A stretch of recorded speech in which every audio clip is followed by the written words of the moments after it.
Imagine you walk into a beautifully dimly lit room, and sitting right in the center, catching the only spotlight in the place, is a grand piano.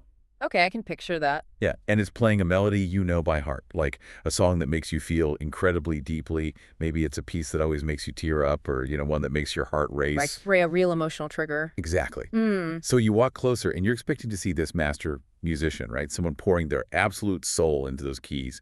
But as you peer over the polished wood, you see the bench is empty. The keys are just, well, they're moving on their own. It's a player piano. Oh, wow. And inside, hidden away, there's just a rolling sheet of paper with a very specific mathematical pattern of holes punched into it. That cold, calculated structural pattern is the hidden machinery creating all of that raw, undeniable emotion. And, well, welcome to the deep dive. That is a really striking metaphor to start us off. Thanks, because we are going to look at the paper roll inside the piano today. Because the notes we have gathered for this deep dive suggest that there is a secret operating system running beneath every single story you have ever loved, hated, or just been utterly bored by. It's true. Every single one. Right. Whether you are talking about a massive summer blockbuster movie, a dense classic novel you were forced to read in high school, or even just a campfire tale, Yeah. there is a hidden structural code at play. It is a remarkable framework to uncover, honestly.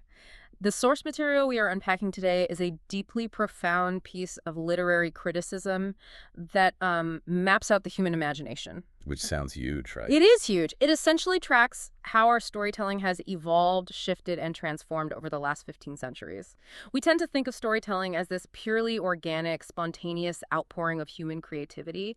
But, when you zoom out far enough, you start to see the structural grid lines. Let's start seeing the matrix. Yeah, exactly. You see the mechanics of how we manipulate power, isolation, and society to create meaning. And the anchor point for all of this is a surprisingly overlooked, almost throwaway passage from an ancient text.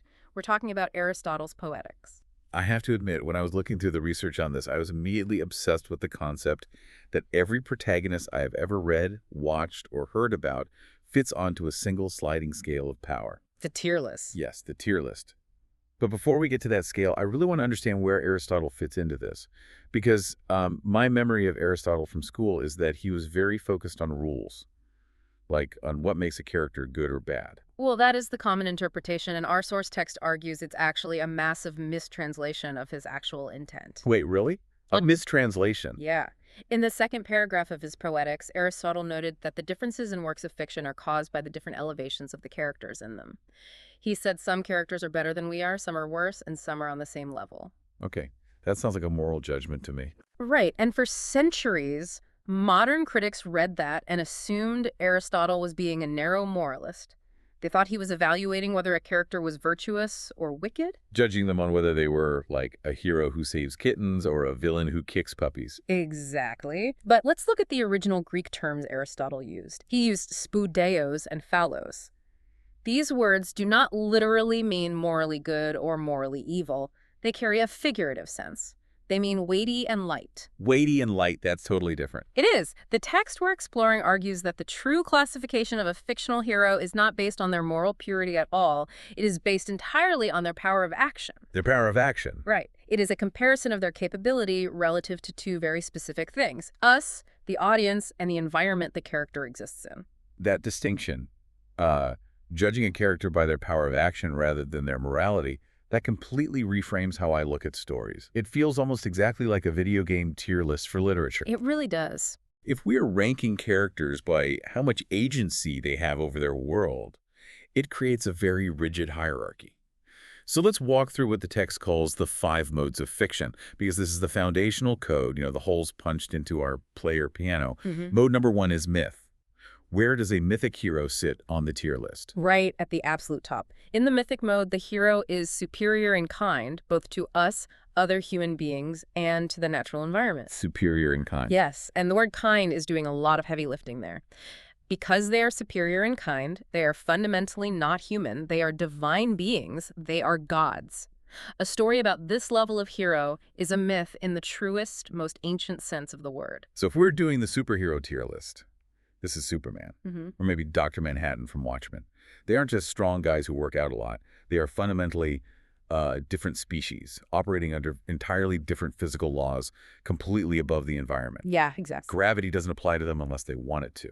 Superman is an excellent modern parallel, particularly in his most overpowered iterations. They dictate terms to the universe. Now, moving one step down the ladder of power, we reach the second mode, which is romance. Okay, romance, like romance novels. Not quite. Here, romance means the hero is superior in degree to other men and to his environment. They are no longer superior in kind. They are explicitly identified as a human being, but their degree of power is extraordinary. So they are human, but they have cheat codes enabled. That is a perfect way to phrase it. The hero of romance moves in a world where the ordinary laws of nature are just, slightly suspended. Think of the great legends, folktales, and fairy tales. Oh, I see. These characters display prodigies of courage and endurance that would be completely unnatural to you or me, but are perfectly natural to them. They wield enchanted weapons, they fight terrifying ogres, they might even talk to animals. Right. And critically, they violate no rule of probability within their own world because the foundational postulates of romance allow for that magic. I think of King Arthur or Wonder Woman. They bleed, they can be killed, they are human within the context of their narrative, but they are swinging swords that can cut through solid rock, or deflecting billets with bracelets. It's a very specific power fantasy. Exactly. Okay, step 3. We drop down again. The hero loses the magic sword. We enter what the text calls the high mimetic mode. Right. In the high mimetic mode, the hero is superior in degree to other men, but, and this is the dividing line of the entire scale, they are not superior to their natural environment. Ah, so they're grounded. Yes. This hero is a leader. They have authority, deep passions, and powers of expression far greater than the average person. But what they do is entirely subject to social criticism and, crucially, to the natural order. This is the hero of most epic poetry and classical tragedy. This is primarily the kind of hero Aristotle had in his mind. So we are talking about a human leader, a king, a brilliant general, Macbeth, or maybe even a modern equivalent like a ruthlessly brilliant CEO in a prestige TV drama like Succession. Succession is a great example. They have way more power, wealth, and influence than you or I do. They command armies or boardrooms. But if they get stabbed, they die. If it rains, they get wet. They are strictly bound by the physics of the real world. The environment dictates terms to them, even if human society bows to them. A high mimetic hero can order 1,000 men to their deaths, but they cannot order the tide to stop coming in. Right. King Canute. Exactly. That vulnerability to nature and to the structure of society is what defines them. Then we move down to the fourth mode, the low mimetic. Here, the hero is superior neither to other men nor to their environment. The hero is simply one of us. Just a regular person, Jim from The Office. Or the protagonist of almost any modern realistic novel you'd pick up at an airport. We relate to their common humanity. Yes, and the key shift here is what we, the audience, demand from the story. In the low mimetic mode, we demand from the author the exact same canons of probability that we experience in our own daily lives. Right. Because if Jim from The Office suddenly pulled an enchanted sword out of a briefcase to fight his boss, the story would completely break. We wouldn't accept it. Not at all. This is the realm of most social comedy and realistic fiction. And our source text is very careful to note here that high and low have absolutely no connotations of artistic value. Right, they aren't value judgments. No.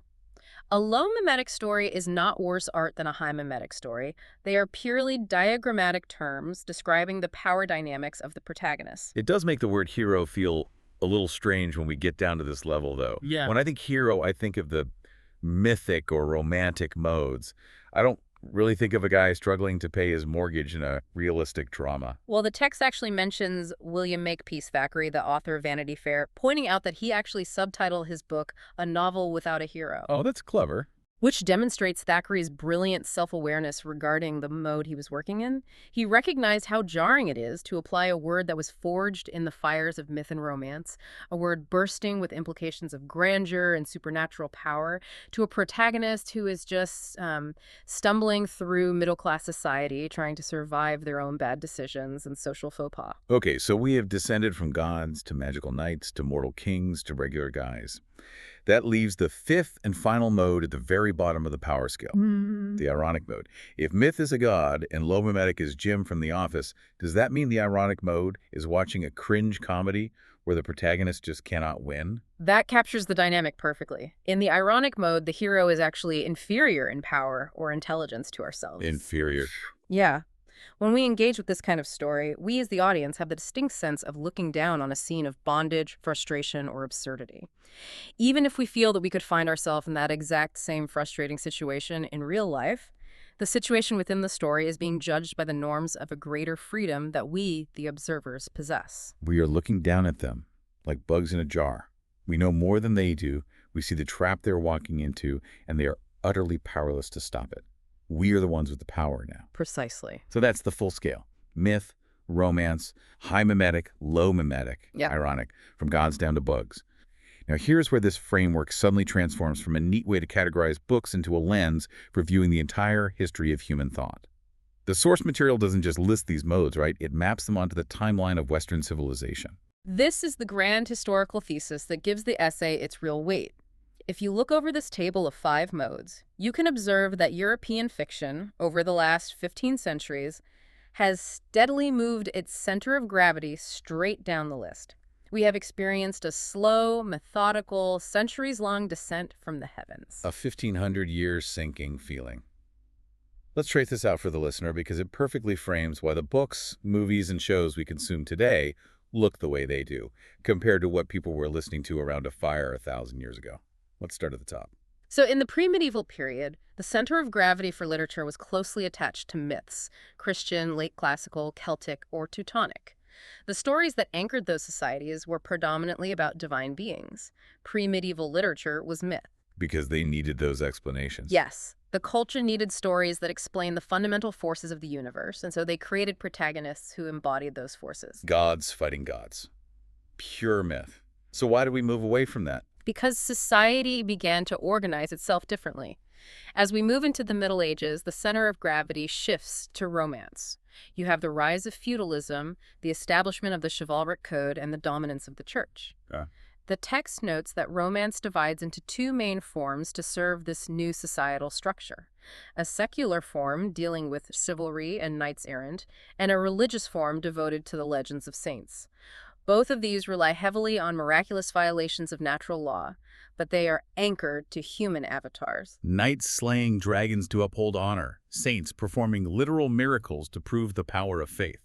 They are humans, but they are elevated to serve as perfect, untouchable ideals for a highly stratified society. Fictions of romance dominated literature until the Renaissance, and then another massive shift occurs. The Renaissance brings the centralization of power, the rise of the nation-state, and the cult of the prince and the courtier. The high mimetic. Yes, this societal restructuring thrusts the high mimetic mode into the foreground. The characteristics of this mode are most clearly seen in the tragedy and national epic of the time. When you think of Shakespeare's kings, his tragic generals, you are looking at the high mimetic mode. The heroes are leaders. They are powerful, they command nations, but they are suddenly bound by the laws of nature and the crushing weight of their own social structures. Magic swords don't save Shakespearean kings. Politics and armies do. Exactly. Then, as we move toward the 18th and 19th centuries, another colossal societal upheaval occurs: the Industrial Revolution and the rise of a literate middle class. The printing press, mass literacy. Right. This new culture demands to see itself reflected in its art, and so it introduces the low mimetic mode. This becomes the dominant mode in English literature, roughly from Daniel Defoe's time thing. After Robinson Crusoe, a regular man using practical middle-class skills to survive all the way to the end of the 19th century. That makes total sense. This is the golden era of realistic fiction, focusing on ordinary people navigating ordinary lives, dealing with money, marriage, and social standing. The era of the relatable protagonist. Which brings us to the modern day, the 20th and 21st centuries. During the last 100 years or so, following the massive disillusionment of the world wars, the fragmentation of shared narratives, and the rise of existentialism, our serious fiction has tended increasingly to be ironic in mode. We have moved from gods to knights to kings to middle-class citizens to victims of absurdity and systemic frustration. It's a perfect, relentless straight line downwards. And what blew my mind reading through the source material is that it points out this isn't even the first time this has happened. Classical Greek and Roman literature went through the exact same progression, just way faster. The classical progression is a fascinating mirror. It was just greatly foreshortened. Greek civilization started with mythological and polytheistic religions, moved through the hero worship of romance in their early epics, and achieved a monumental feat by establishing the high mimetic mode incredibly early on. Developing a theatrical tradition with a consistent, ruthless sense of an order of nature and fate. Yes. But the classical world's inability to completely shake off the idea of the divine leader, think of the Roman emperors demanding to be worshipped as gods, led to a somewhat abortive development of the lower modes. They barely got started with Roman satire, which is the beginning of the ironic mode, before the classical period ended and the Roman Empire collapsed. But the structural descent, the trajectory, was exactly the same. So we have this straight line down into the ironic basement. We are looking at protagonists trapped in absurd, unwinnable situations. But the essay throws a massive twist at us here. It introduces a concept I want to call the irony loop. Ah, yes. The loop. It argues that irony descends from realism. It starts as a dispassionate, objective observation of how unfair life is, but as irony gets deeper, as it pushes further into total absurdity and helplessness, it doesn't just hit the bottom of the tier list and stop. It begins to loop back into myth. It does. I need you to explain this, because when I read it, I was genuinely confused. How does digging deeper into the gritty mud of reality somehow drop you out of the sky back into the realm of the gods? It's like a video game where you glitch through the floor of the map and suddenly fall from the clouds at the starting level. That glitching metaphor is actually quite apt, because when irony pushes past a certain point of extremity, the realism breaks down completely. The dim outlines of ancient sacrificial rituals and dying gods begin to reappear in the most cynical modern literature. To understand why this happens, we have to look at extreme suffering. Okay, suffering. When a character is stripped of all agency, all logic, and all hope, their suffering stops looking like a bad day at the office and starts looking like a cosmic ritual. The essay points to writers like Franz Kafka to illustrate this. Right, Kafka, the patron saint of the ironic mode. Yeah. A guy wakes up and he's a giant bug, or a guy gets arrested and no one will tell him why. Take The Trial by Kafka. The protagonist, Joseph K., is an everyman. He is entirely at the mercy of inscrutable, absurd bureaucratic forces. He has zero power. But the text suggests Kafka's work can be read as a series of commentaries on the Book of Job. Oh, wow, the Book of Job. Yeah, Joseph K. isn't just a guy having legal trouble. He is the persecuted outsider, the somber clown, the scapegoat. Because his suffering is so absolute and so divorced from any logical cause, it takes on a ritualistic, almost religious weight. He's being sacrificed by the universe itself. Because the punishment is so completely out of proportion to anything he could have possibly done, it stops being a realistic legal drama and becomes a myth about humanity's relationship with a silent, punishing universe. Exactly. And the essay uses another very specific example to illuminate this loop. Henry James's story, The Altar of the Dead. James learned his trade from the 19th century realists. So if you try to read The Altar of the Dead purely by low, mimetic, realistic standards, you're going to walk away thinking it is a terrible piece of writing. You judge it by asking, would this happen to Jim from accounting? And the answer is obviously no. Right. From a realistic standpoint, the story is a tissue of improbable coincidences. The characters lack adequate psychological motivation for their bizarre actions, and the ending is completely inconclusive. It fails as realism. So how does it succeed? Well, the text argues that if you view it as an ironic myth, specifically a story about how one person's god is another person's scapegoat, suddenly its structure becomes perfectly simple and entirely logical. Walk me through that. How do we read it as a myth instead of a realistic story? You stop looking at the characters as people with checking accounts and daily routines, and you start looking at them as avatars for ancient concepts. The protagonist dedicates an altar to his dead friends. He meets a woman who mourns at the same altar for a man who ruined the protagonist's life. Right. In realism, this is an absurd, melodramatic coincidence. But in ironic myth, this is a profound structural ritual about forgiveness, the nature of the dead, and the realization that the divine figure you worship might be the demon that tormented your neighbor. They are modern ironic stand-ins acting out an ancient spiritual paradox. That completely flips how you have to read modern literature. If you're reading a highly awarded, deeply ironic modern novel, and you think, this is totally unrealistic, you are asking the wrong question. You shouldn't ask, is this realistic? You have to ask, what ancient ritual is this absurd modern situation recreating? Precisely. And this leads us to the next major conceptual shift the essay tackles. Having mapped these modes historically across time, the text now slices them vertically. Vertically. It looks at a specific genre tragedy and analyzes how it functions differently at every single level of power. And the core unifying theme of tragedy across all modes is the isolation of the hero. Right. To be a tragic figure, you must be cut off from your society or your world. You can't have a tragedy where everyone stays friends and goes out for pizza at the end. No, you definitely cannot. But how you get cut off, the mechanism of your isolation, depends entirely on whether you're a god, a knight, or a regular person. Let's start at the top again. Mythic tragedy. Tragic stories applied to divine beings are called Dionysiac.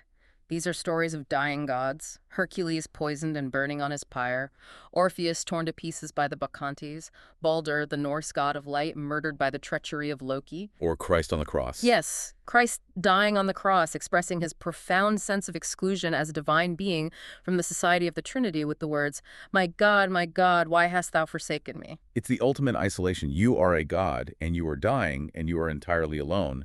But there is a detail here about how nature reacts to this that I found fascinating. The text brings up John Ruskin's idea of the pathetic fallacy. A very famous critique. Right, and for the listener, the pathetic fallacy is a term Ruskin coined to criticize writers who project human emotions onto nature, like saying the weeping clouds or the angry sea. Ruskin thought this was a sign of a weak, overly sentimental writer who couldn't view the world objectively. I remember being taught to avoid this in creative writing classes. And Ruskin was entirely correct if he was judging purely from a low, mimetic, realistic perspective.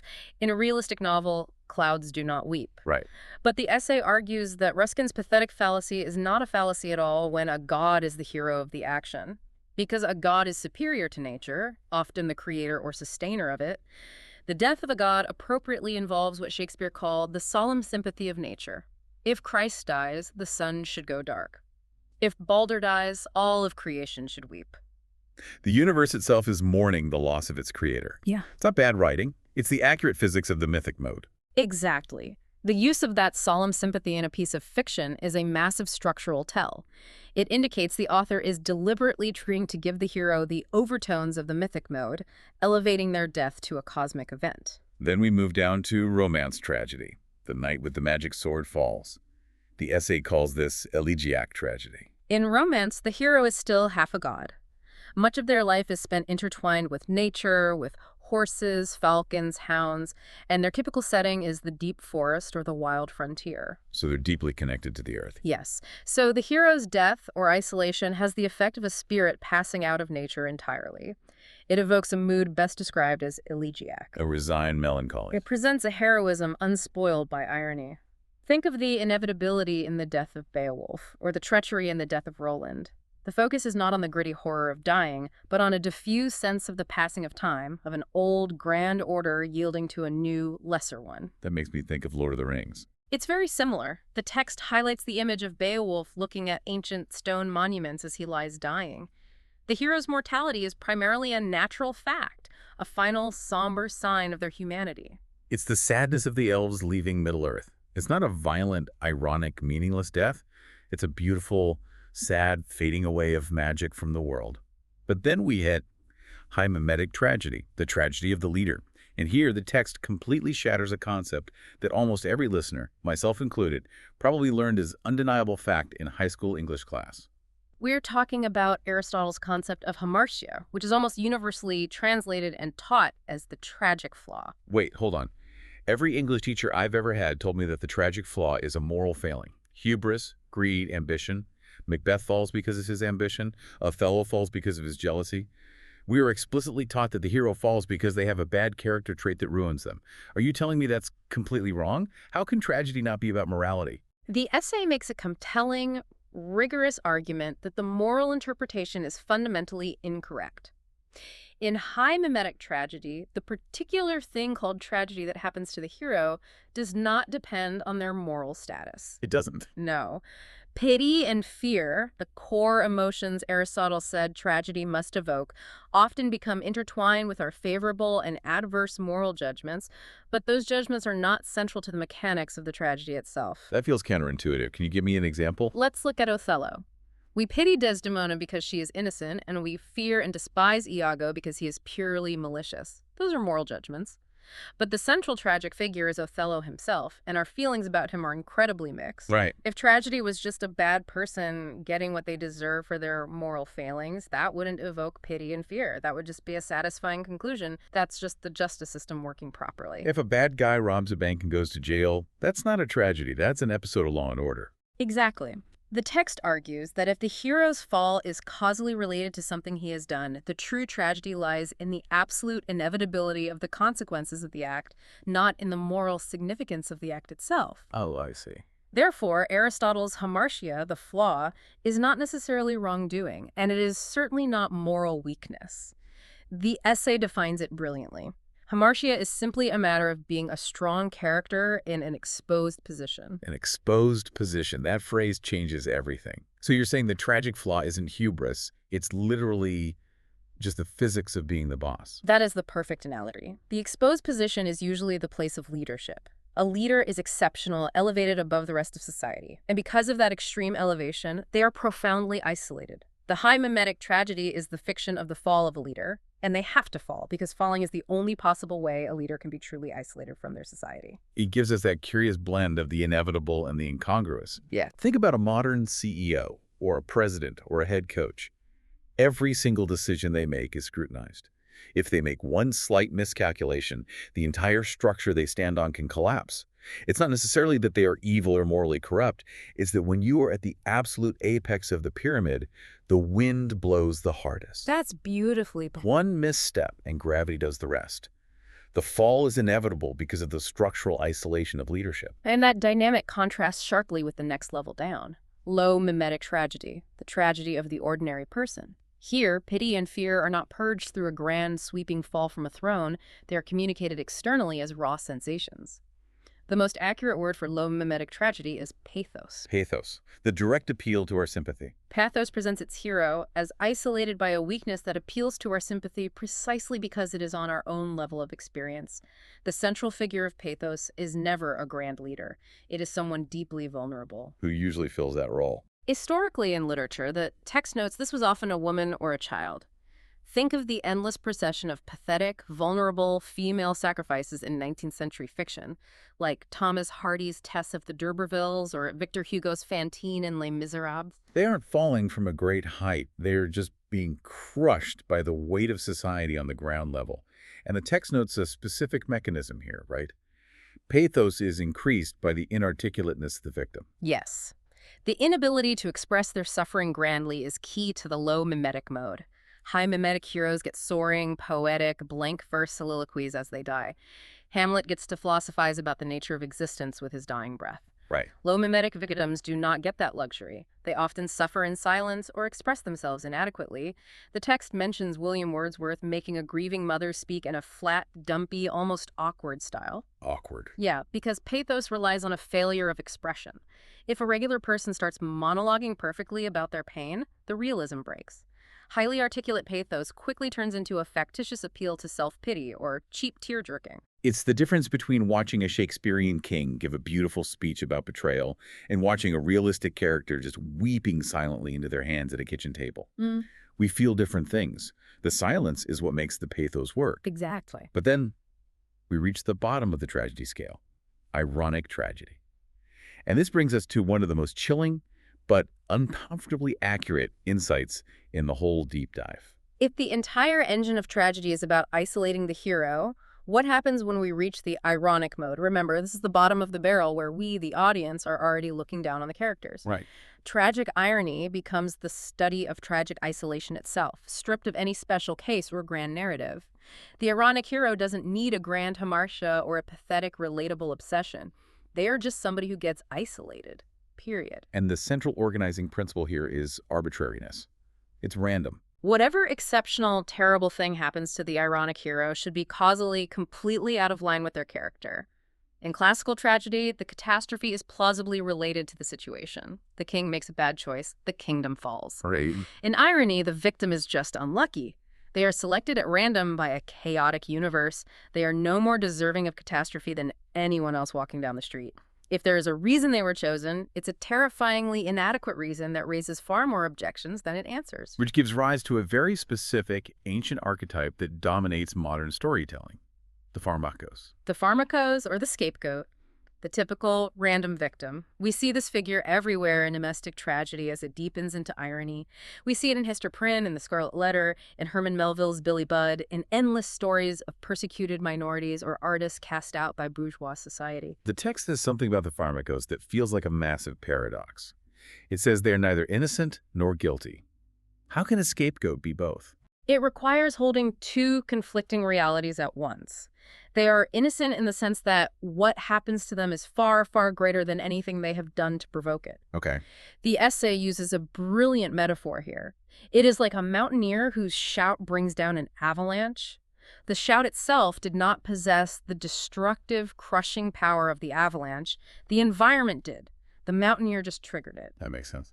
But they are guilty in the sense that they are a member of a guilty society, or they are living in a world where such horrific injustices are an inescapable structural part of existence. The two facts, their minor transgression and their absolute destruction, do not come together logically. They remain, ironically, permanently apart. The ultimate example the text gives for this is Job from the Bible. Job can successfully defend himself against the charge that he did something specific to deserve losing his family, his wealth, and his health. But the very success of his defense, proving his undeniable innocence, is exactly what makes his catastrophe morally unintelligible. If he is innocent, why is an all-powerful God punishing him? The universe becomes absurd. It's terrifying. Kafka's The Trial, which we mentioned earlier, is the modern equivalent. The protagonist is arrested, and the entire novel is about him trying frantically to figure out what his crime is, only to slowly realize his crime is simply existing as a vulnerable human being in a machine designed to crush people. This separation between the inevitable and the incongruous creates the two poles of irony. At one pole is the inevitable irony of human life, the idea that simply being human means you are under the sentence of death and suffering. At the other pole is the incongruous irony, the perfectly innocent victim excluded and crushed by society for no reason. And this profound sense of arbitrary isolation leads us directly into the next major turn of our deep dive, which shifts our focus entirely from tragedy to comedy. Right, because if the mechanics of tragedy are all about the isolation of the hero, the mechanics of comedy are about the integration of the hero into society. And just like tragedy, comedy functions very differently at every level of the power scale. Let's do a quick baseline run through the top 4 modes before we hit the ironic basement again. Okay. In the mythic mode, comedy is about a hero being accepted by a society of god stays. Think of Hercules completing his impossible trials and finally being welcomed onto Mount Olympus. Right. In the romantic mode, comedy is idyllic. It's often a pastoral escape to a simplified life, integrating the hero with the harmony of nature. High mimetic comedy is the old comedy of ancient Greece, like the plays of Aristophanes, where a strong central figure constructs their own society by sheer force of will, driving off anyone who opposes them, achieving a personal, heroic triumph. And low mimetic comedy is the domestic comedy we are most intimately familiar with. The classic Cinderella archetype, the rom-com formula, Boy meets girl. an erotic intrigue. Boy wants girl or girl wants boy is blocked by some form of paternal or societal opposition. It is eventually resolved by a twist in the plot, leading to the incorporation of the hero into the very society they aspire to join. It usually involves a social promotion, ushered in, as the text wittily describes it, with a happy rustle of bridal gowns and banknotes. Boy meets girl. Society says no. Boy gets unexpectedly rich. Or a secret aristocratic identity is revealed. Society suddenly says yes. Cue the wedding bells and roll credits. That's the one. But again, the most fascinating part of this framework is what happens when we reach the ironic mode. If ironic tragedy isolates a random scapegoat to show the absurdity of the universe, what does ironic comedy do? How do you integrate a society of cynical people looking down on a victim? Ironic comedy achieves the integration of its society by driving out that exact same scapegoat. It relies entirely on the psychological relief we feel when a perceived anomaly or threat is expelled from our midst. But the essay issues a very profound, almost dark warning here. Literature has limits. Just as religious poetry has an upper limit where it stops being art and becomes an actual lived spiritual experience, ironic comedy has a lower limit where it ceases to be fiction and borders on actual real-life savagery. This is the part of the essay that gave me genuine chills when I read it. The world in which comedy consists of inflicting pain on a helpless victim brings us right back to the darkest ancient rituals, the scapegoat sacrifice and the nightmare dream. We pass the boundary of art when this symbol becomes existential. When it becomes real. Yes, when the pharmakos is no longer a character in a play, but a real human being picked up at random by a mob, a lynching, a pogrom, a witch hunt. Those are the real-world manifestations of ironic comedy achieving societal integration by violently expelling an anomaly. So if the mechanics of a dark comedy and the mechanics of a witch hunt are structurally the same, what separates an ironic comedy from a violent mob? One single fragile thing, the element of play. Play is the only barrier that separates art from savagery. Playing at human sacrifice is a vital, recurring theme of ironic comedy. Interesting. In laughter itself, there is a physiological deliverance from the unpleasant or the horrible. This is why playing at sacrifice is so prominent in games, sports, and drama where large audiences gather. And the text uses the most incredible, everyday analogy to illustrate this sublimated mob violence. It talks about baseball. It is a striking and brilliant example. The essay notes there is absolutely no historical evidence that baseball descended from an ancient ritual of human sacrifice. Yet the umpire in a baseball game functions exactly like a pharmakos. He is treated as an abandoned scoundrel, a thief, someone with the evil eye. The supporters of the losing team literally scream for his death. I thought about this deeply. You go to a stadium, and 50,000 completely normal people, accountants, teachers, nurses, are suddenly united in their absolute hatred of one man in a striped shirt. They're yelling the most vile, violent things at him. They are a mob demanding blood. But it remains safe. It remains a comedy rather than a tragedy because of the context of play.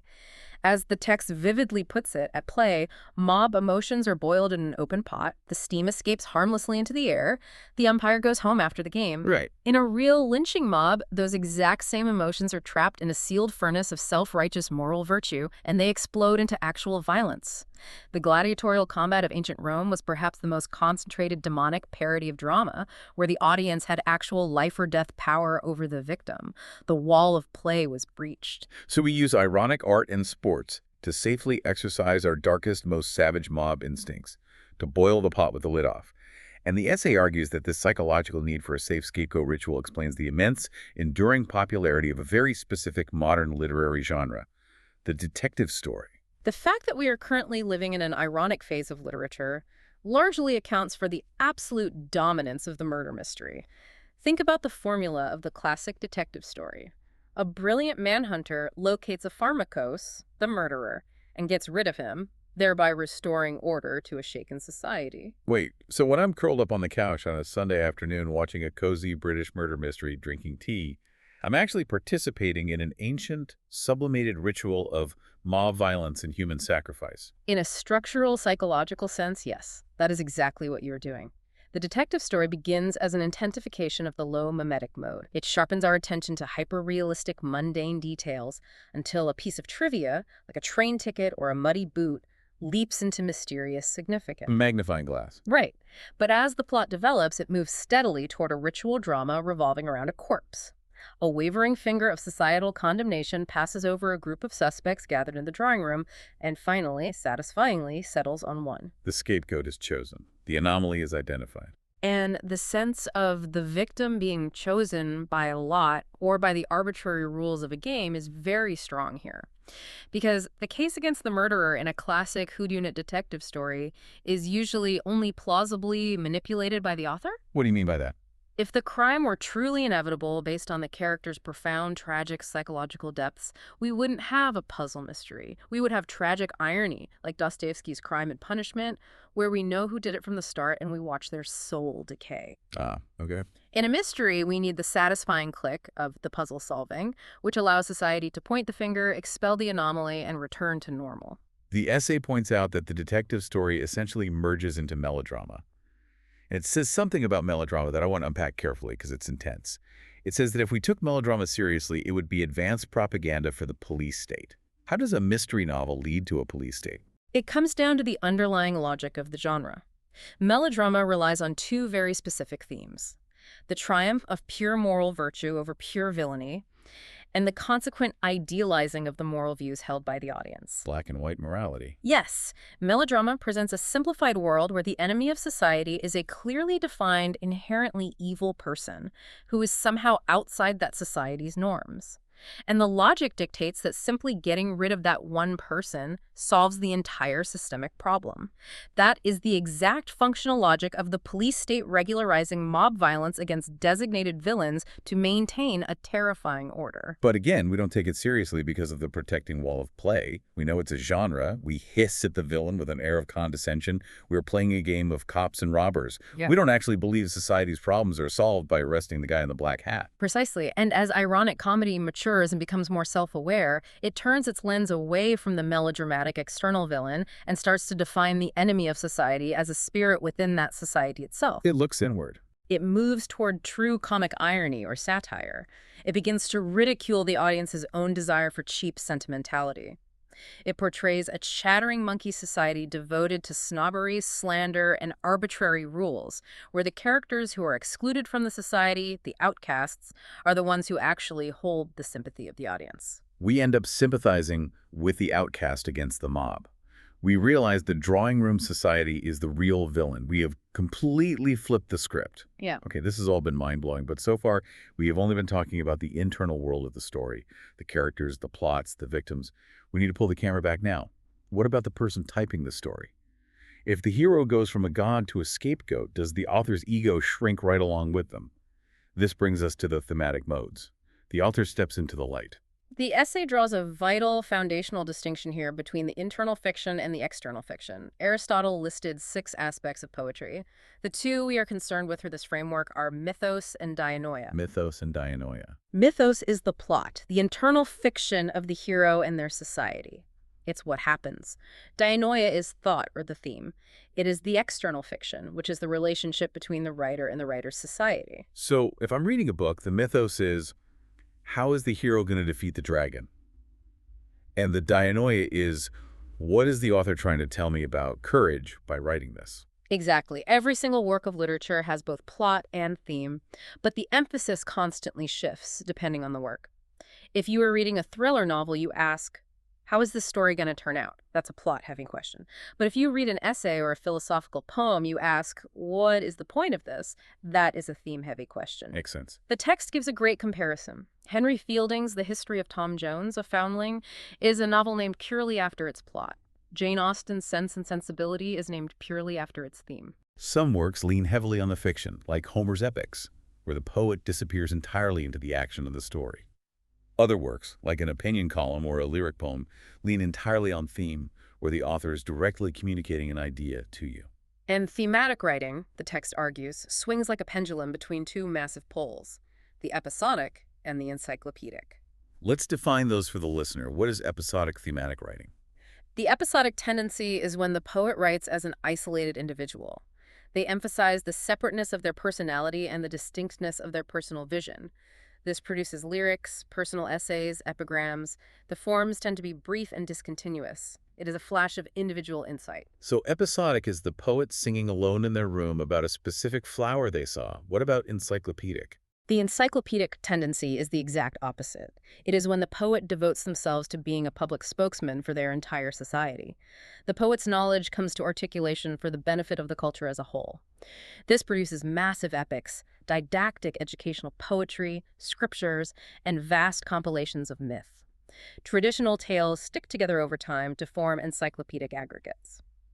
Encyclopedic is the poet standing on a mountain declaring the history and laws of the world to the masses. And just as the hero's power descends through the 5 modes we discussed earlier, the role, function, and ego of the writer evolves through those exact same 5 modes. Let's trace the evolution of the writer. Back to the top. The mythic mode. Who is the writer here? In the mythic mode, the writer is an inspired oracle.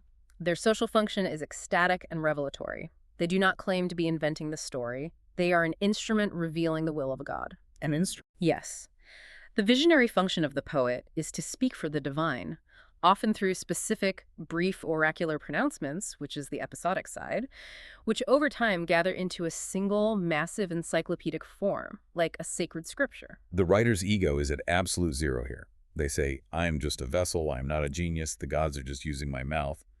Then we move to the romance mode. The gods retreat to the sky.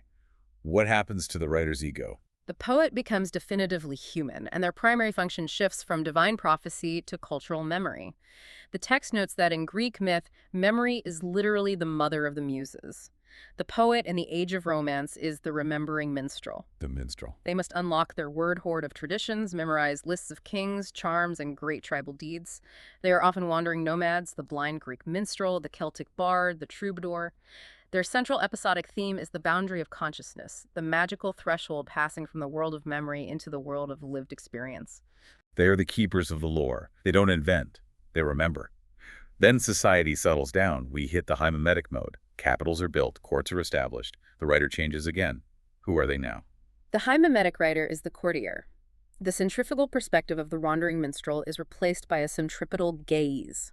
A gaze directed inward, focused intensely toward the prince, the nation, or God. Focused on power. Yes.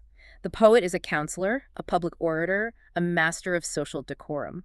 Their encyclopedic poems are massive national epics unified by patriotic and religious ideas, like Edmund Spenser's The Faerie Queene or John Milton's Paradise Lost. The poet thinks of their function entirely in relation to social or divine leadership. They are writing to justify the power of the king or the structure of society. Their ego is tied to their proximity to power. But then the Industrial Revolution hits. We enter the low mimetic mode. The middle class rises. The court loses its absolute grip on culture. What's the writer now? The low mimetic thematic poet becomes the romantic genius.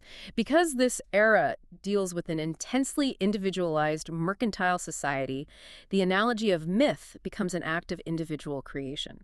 The thematic poet turns away from objective, contemporary fictional forms and creates their own intensely subjective inner world. I love how the text describes this shift. The poet becomes fascinated with themselves, not necessarily out of pure arrogance, but because the foundational basis of their poetic skill is no longer divine inspiration or memorized lore, it is individual psychology. The romantic poet begins to use biological metaphors to describe their work. They contrast the organic, growing nature of their art with the mechanical, dead nature of society. They view creative genius as a fertile seed planted in the mind. Like a natural force. Like the hero of low mimetic comedy who fights their way up the social ladder, the romantic poet is often socially aggressive. Their claim to creative genius confers a new kind of authority, and its social impact is meant to be revolutionary. They confront nature directly as an isolated individual, presenting their subjective mental state as universal truth. The ego of the writer has shifted completely. From, I am just a vessel for God in the mythic era, to, I am a god of my own mind in the romantic era. It is peak individualism. But the wheel keeps turning. We finally arrive at the ironic mode, the modern and postmodern era. Who is the writer when we hit the basement? The writers who succeed the Romantics, like the French symbolists of the late 19th century, begin with a distinctly ironic gesture. They turn their backs on the marketplace, they aggressively renounce rhetoric and moral judgment, and they dedicate themselves entirely to being pure, detached craftsmen. Detached. The ironic poet makes the minimum possible claim for their own personality and the maximum possible claim for their art. They don't want to be public heroes. They are technicians in lab coats arranging words. Think of writers like Gustave Flaubert, Stéphane Mallarmé, or T.S. Eliot. They view themselves as dedicated saints or anchorites of poetry, locked away from the noisy world. Their central episodic theme is the pure, transient vision, the aesthetic or timeless moment, the sudden epiphany hidden in mundane life. And the big picture. The encyclopedic theme becomes the comparison of these tiny, brilliant flashes of significance against the vast, crushing, unrolling panorama of history. You see this monumental juxtaposition in Eliot's The Waste Land or James Joyce's Finnegan's Wake. And the text points out that to achieve this, they use extreme discontinuity. They chop the text up. They cut out direct, logical statements. They absolutely refuse to sound like an orator giving a speech. They just juxtapose jarring images next to each other and force the reader to do the work. And here, in this extreme discontinuity, we find the thematic equivalent of the irony loop we discussed earlier with the plot.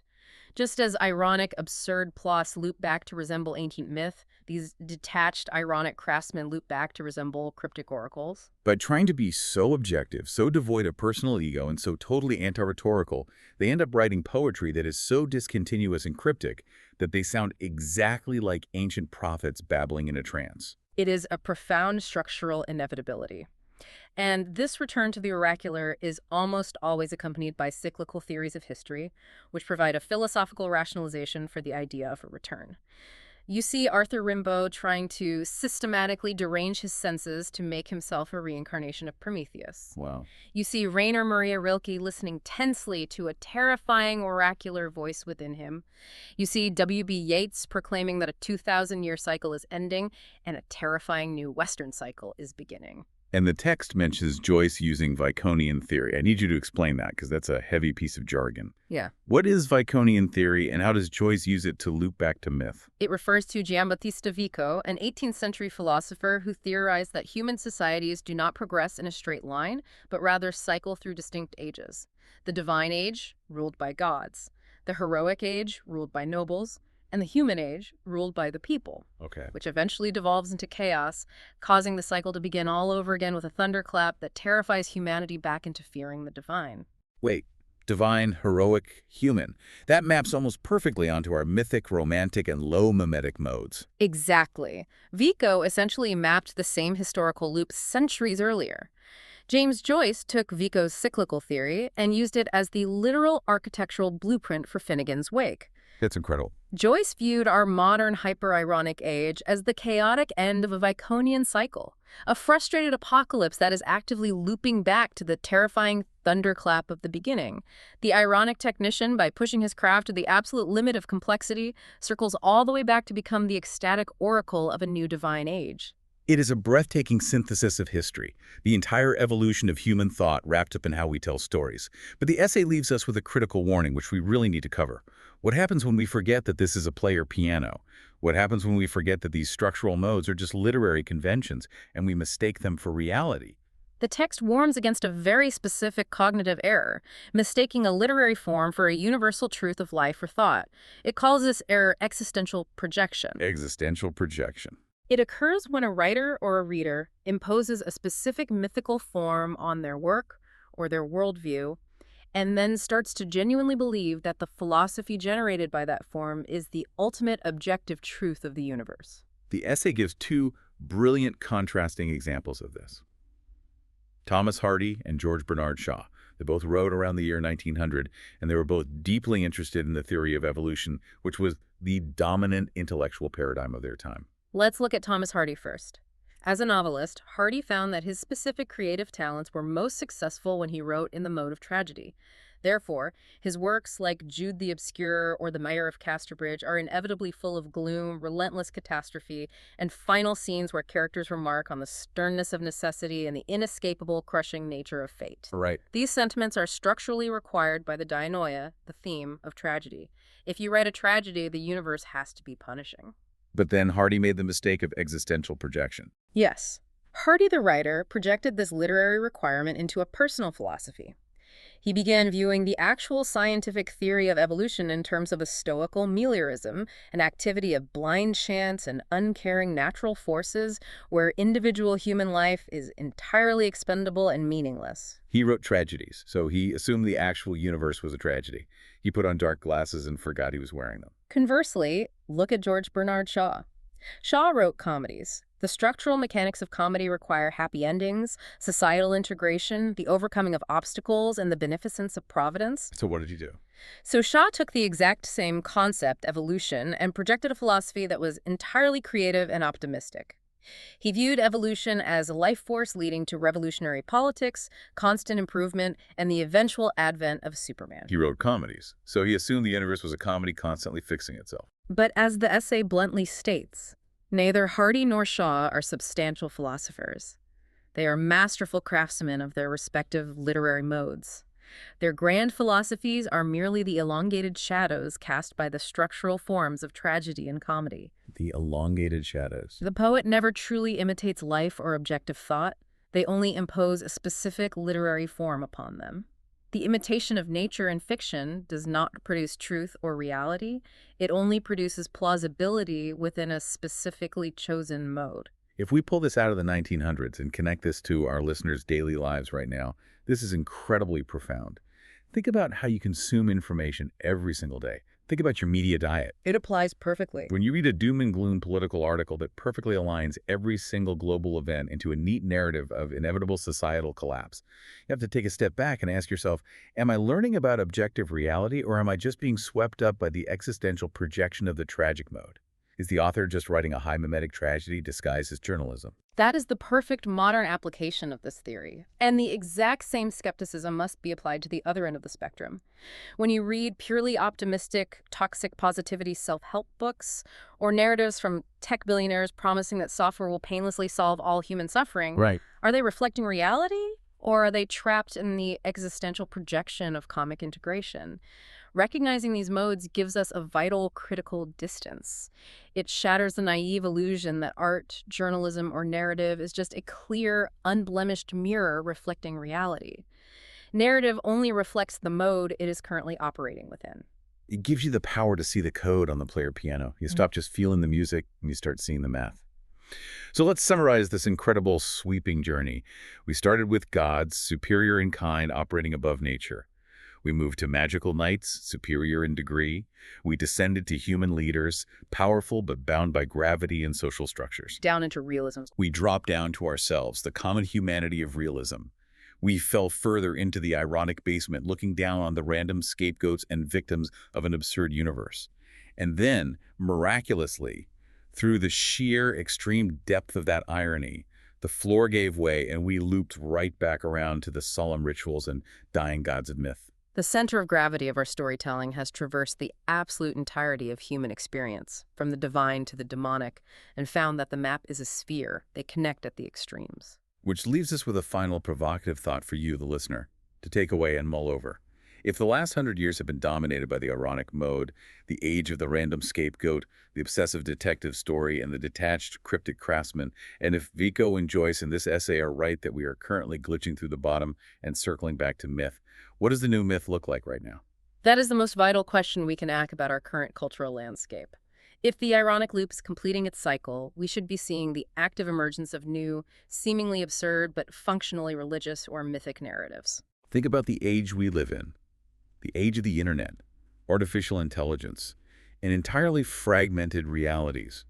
Look at the bizarre, hyper-niche memes and dense digital lore we create and share every day. It's everywhere. Look at how people gather in massive online mobs to elevate a completely random person to godhood for a week, or cancel a public figure with the zeal and structural mechanics of a medieval religious inquisition. Are these digital constructs, these viral absurdities that dictate our culture, actually the new oracular pronouncements of a mythic age being born right under our noses? It is entirely plausible that the esoteric digital communities and hyper-connected networks of today are functioning exactly like the ecstatic, babbling oracles of the pre-medieval period, unconsciously laying the foundational groundwork for the massive encyclopedic myths of the future. Keep your eyes open. Look at the stories you consume, the news you read, the movies you binge, and the memes you share through the lens of the modes. Look for the scapegoats. Look for the exposed leaders. Because once you see the player piano for what it is, once you recognize the punched holes of the code scrolling by, you can never just listen to the music the same way again.